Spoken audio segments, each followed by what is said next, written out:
What's good, YouTube? In this video, we'll be taking a look at the Unihertz Titan Pocket and if it's worth it in 2022. If you like this kind of content or find this kind of content useful, don't forget to subscribe, and thanks for watching.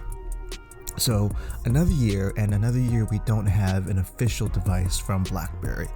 2021 was supposed to be the year where we received a 5G updated BlackBerry, but things appear to have stalled as it's been quite some time since there's been an update on that front. So we're left with our only alternatives, and one of the few alternatives that we do have in that regard is the Unihertz Titan Pocket, which is a unique device that of course mirrors the design of the BlackBerry Classic. Released last year, the Unihertz Titan Pocket is somewhat of a under the radar hit, as people have generally responded favorably to the device. For me, one of the best things about this device is the build quality. It's a rugged phone, and like other Unihertz devices, it feels very rugged and tough in your hands. And this is nice, particularly if you're approaching a keyboard phone from a practical perspective. This is a smaller form factor, and you need this phone to work for you when you want it to work for you. It's like a bigger, stronger version of the BlackBerry Classic, as the small form factor feels familiar in your hands if you're coming from a BlackBerry device, except it feels very tough and rugged. And this actually complements the overall feel of the phone, for me at least, especially when I'm typing.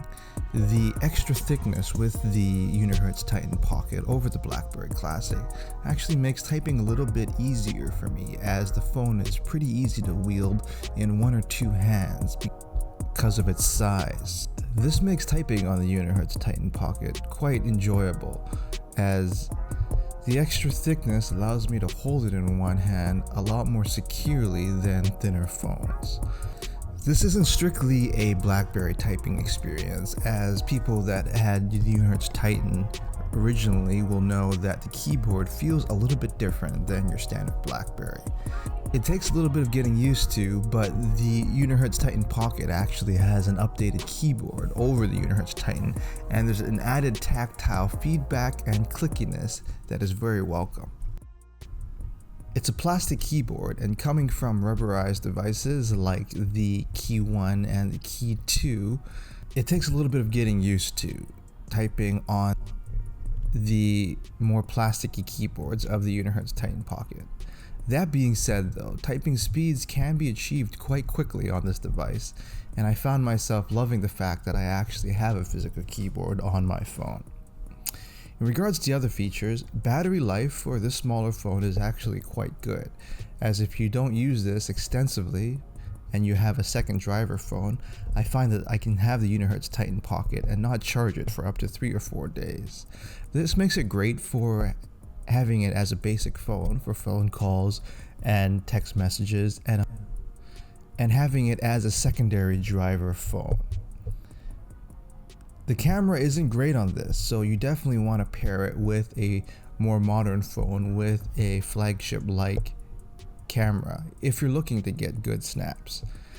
The touchscreen, while very small, is actually quite resolute, and I didn't have any issues reading text and even watching videos on this. But of course, with the smaller screen, media consumption is much more ideal on more standard-looking smartphones, which is kind of the overall theme of the Unihertz Titan Pocket. In 2022, is it worth it? I would say yes, particularly if you're wielding two phones, as the Unihertz Titan Pocket is the perfect phone for practical phone purposes. If you're looking just to get something to text and or make phone calls, the form factor and the physical keyboard makes the Unihertz Titan Pocket a pretty compelling option. And when you pair this with another modern flagship phone for media consumption and camera capabilities, it's really the perfect combination. Would I be able to use the Unihertz Titan Pocket as a single driver phone? I'm not sure, as the camera and also the screen size makes things like watching videos and taking modern snaps and videos somewhat challenging. You have a fairly recent version of Android, so in terms of software, you're not really lacking, but just the overall smaller screen size and the quality of the video and photo makes justifying this as a single driver phone somewhat difficult. So what do you think? Is the Unihertz Titan Pocket worth it as a detox phone that you can use for phone calls and text messages? Leave a message down below. Don't forget to subscribe, and thanks for watching.